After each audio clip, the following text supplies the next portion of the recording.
이번 시간에는 우리 2024년 3회 정보처리 기사 실기 기출문제를 같이 한번 풀어보도록 하겠습니다. 다음은 이제 자바로 구현된 그 프로그램이 있대요. 그 프로그램 이제 분석해서 그 실행 결과를 써라. 그렇게 이제 문제가 나왔고요. 실행 결과를 쓸 때 우리가 이제 출력문을 잘 보고 출력 서식대로 정답을 이제 써줘야 돼요. 자, 그럼 프로그램 코드 요거 이제 글자 크기 좀 조정 좀 해서 같이 보자고요. 자, 여기 이제 프로그램 코드 보니까 이제 메인 클래스가 지금 여기서 시작해서 여기서 이제 끝나는 거고요. 그 안에 보니까 우리 이제 메인 메서드가 지금 여기서 시작해서 여기까지요. 그리고 메인 메서드 그 안에 보니까 트라이 캐치하고 이렇게 이제 쭉쭉쭉 나왔습니다. 그러면 얘가 이제 예외 처리하는 그 구문이죠. 여기서 이제 예외 처리를 하고 그때 시스템 어 프린트하고 썸이라는 그 결과를 우리 출력해달라. 그렇게 이제 문제가 나온 거죠. 그때 우리 이제 트라이문에 보니까 FUNC 요 이제 메서드를 이제 호출하는데 그 FUNC 그 메서드가 지금 이곳에 있습니다. 그러면 우리 이제 메인 함수부터 보자고요. 메인 함수 맨 첫 번째 줄 보니까 우리 int sum이다 라고 해서 정수형 변수 이제 sum을 이제 선언하면서 그때 이제 초기 값으로 이제 0을 집어넣었어요. 그러면 sum이라는 그 변수에는 지금처럼 0하고 이렇게 이제 값이 들어 있겠죠. 그리고 그 밑에 보니까 이제 트라이문이 이렇게 이제 쭉쭉쭉 써져 있는데 이곳에 보니까 트라이문에 이제 FNC 유 메서드를 이제 호출해라 그렇게 이제 되어 있죠. 지금 FNC 유 메서드에서 예외가 발생할 가능성이 높은가 봐요. 그때 우리 이제 FNC 그 이제 메서드가 지금 이곳에 있는데 이곳에 보니까 이제 FNC라고 써져 있고요. 그 뒤에 보니까 우리 throws 우리 exception하고 이렇게 이제 써져 있죠. 그리고 그 밑에 보니까 이제 throw new null pointer exception 이렇게 이제 되어 있어요. 지금 여기 보게 되면 이제 throw가 이제 사용이 되는데 우리 throw라는 거는 강제로 예외를 이제 발생시키는 그 키워드입니다. 그리고 그 뒤에 보면 이제 null pointer exception하고 이렇게 써져 있는데 이 null pointer exception이라는 거는 존재하지 않는 그런 객체를 참조했을 때 발생시키는 그 예외 객체입니다. 해서 널을 가진 그 객체를 참조하는 경우에 사용되는 그 예외 객체가 null pointer exception이요. 그러면 여기서 이제 강제로 이제 예외 상황을 이제 발생시키게 되면 우리 null pointer exception이다라고 해서 캐치문을 이제 찾아가야 되겠죠. 이곳으로 찾아갔더니 썸은 썸 플러스 1을 하래요. 그러면 썸에다가 이제 1이라는 그 값을 더해줘라 그렇게 해버리면 우리 썸은 0을 가지고 있다가 이제 1이라는 그 값이 이제 만들어집니다. 그러면서 맨 밑에 보면 이제 파이널리 하고 나왔는데 이 파이널리는 우리 예외 상황이 발생하든 안 하든 무조건 이제 실행을 시켜줘야 되겠죠. 그때 우리 썸은 썸 플러스 100하고 이렇게 써져 있습니다. 그러면 썸에는 지금 1이라는 그 값이 들어 있어요. 여기다 이제 100을 더해주면 우리 이제 101이 그렇게 이제 계산이 되겠죠. 그리고 나면 이제 우리 예외 처리가 다 끝났어요. 끝나고 그 밑으로 내려갔더니 시스템화 프린트하고 출력하래요. 출력하긴 출력하는데 뭘 출력해라? 썸의 값을 출력해라. 우리 썸에는 지금 101이 들어있죠. 101이 들어있으니까 이제 101하고 이렇게 이제 우리가 정답을 써주면 됩니다.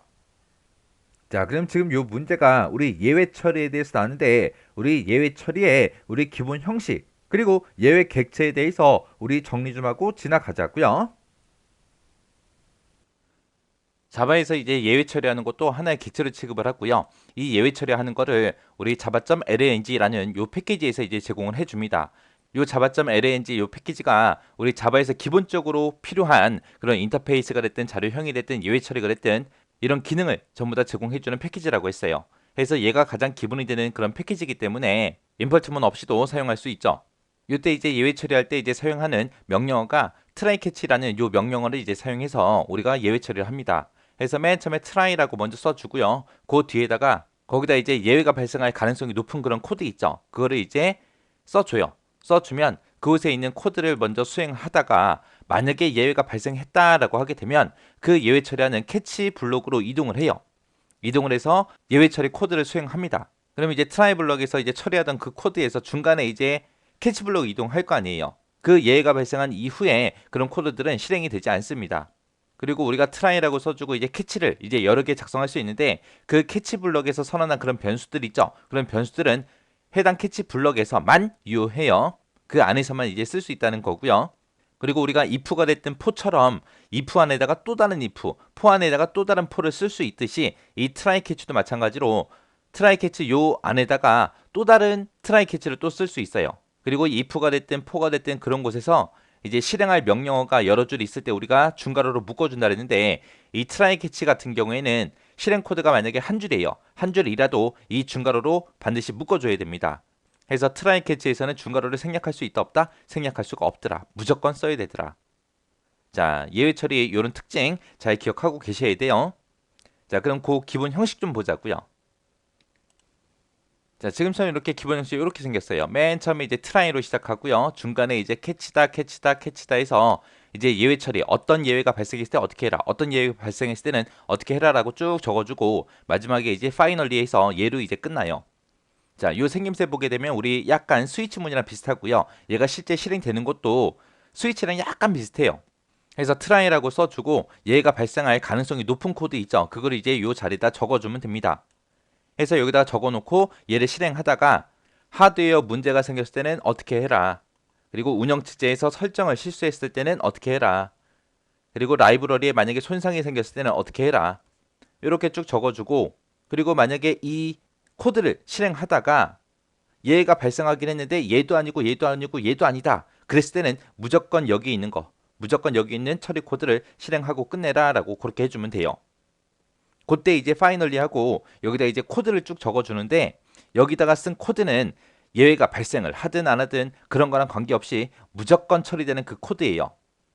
그래서 얘를 이제 실행할 때 얘가 만약에 발생하지 않았어요. 여기다가 얘 발생할 수 있는 가능성이 높은 코드를 썼는데 그때 이제 예외 상황이 발생하지 않고 그냥 쭉 실행이 돼 버렸습니다. 그때 이제 찾아가는 순서가 맨 처음에 이제 try라는 곳에 찾아가요. 찾아가서 거기는 코드를 막 실행합니다. 실행하고 다 끝났는데도 얘가 발생하지 않았어요. 그럴 때 이제 파이널리 이쪽으로 이제 이동이 돼서 여기다 써놓은 코드를 이제 실행하고 끝나는 거고요. 만약에 중간에 예외가 발생했다. 그럼 맨 처음에 이제 트라이 가서 이제 코드를 실행하다가 예외가 발생했어요. 예외가 발생하게 되면 그때 해당되는 그 캐치로 이제 이동이 되겠죠. 해서 그 해당 캐치로 이제 이동을 했다가 그걸 이제 실행해주고 마지막에 이제 파이널리로 이제 이동이 돼서 그 코드를 이제 실행하고 끝나는 거예요. 그래서 예외 사항이 발생했을 때 안 했을 때 하든 안 하든 무조건 트라이로 시작하고 파이널리로 끝나더라. 그때 발생하면 이제 해당 캐치로 가는 거고 발생하지 않으면 캐치 건너뛰고 그냥 파이널리로 가더라. 그렇게 해서 실행되는 순서 정확하게 여러분들 기억하고 계셔야 됩니다.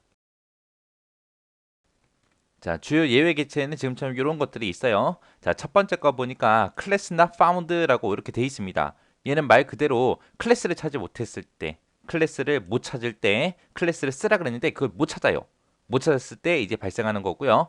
그 다음에 not such method라고 이렇게 쓰게 되면 얘는 이제 메소드를 못 찾았을 때, 그 다음에 find not found라고 쓰게 되면 이제 파일을 못 찾았을 때 그때를 이제 얘기하는 거고요. 그 다음에 interrupted IO라고 이렇게 쓰게 되면 입출력 처리가 중단됐을 때, 입출력 처리를 하는데 이제 interrupt가 발생했을 때 그때를 얘기하는 거고요. 그 다음에 이제 arithmetic하고 이렇게 써 있으면 얘는 이제 0으로 나눴을 때, 나누기를 하는데 0으로 나눠라, 이런 산술 연산에 대한 예가 발생했을 때를 얘기하는 거고요. 일류가 아규먼트라고 이렇게 써져 있으면 얘는 이제 잘못된 인자를 전달했을 때 그때를 보고 얘기하는 거고, 넘버 포맷이라고 이렇게 써 있으면 얘는 이제 숫자 형식으로 변환할 수 없는 그런 문자열을 숫자 형식으로 변환해라, 그렇게 이제 시켰을 때 그걸 이제 얘기하는 거고요. 그 다음에 어레이 인덱스 아웃 오브 바운드라고 이렇게 써 있으면 얘는 이제 배열 범위를 벗어난 그런 접근을 시도했을 때 그때를 얘기하는 거예요. 그 다음에 네거티브 어레이 사이즈라고 이렇게 써져 있으면 0보다 작은 값으로 배열의 크기를 지정했을 때 그때를 얘기하는 거고요. 그 다음에 이제 널 포인터다라고 해서 이렇게 써져 있으면 얘는 존재하지 않는 그런 객체를 참조해라, 그렇게 시켰을 때를 얘기하는 겁니다.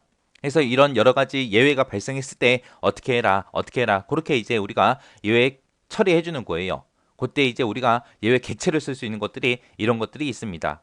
그래서 우리가 예외 처리할 때 예외 객체를 쓸 수 있는 것들이 이런 것들이 있다. 이때 발생 원인이 뭔지 그런 것들 구분할 수 있게 여러분들이 꼭 기억하고 지나가시기 바랍니다.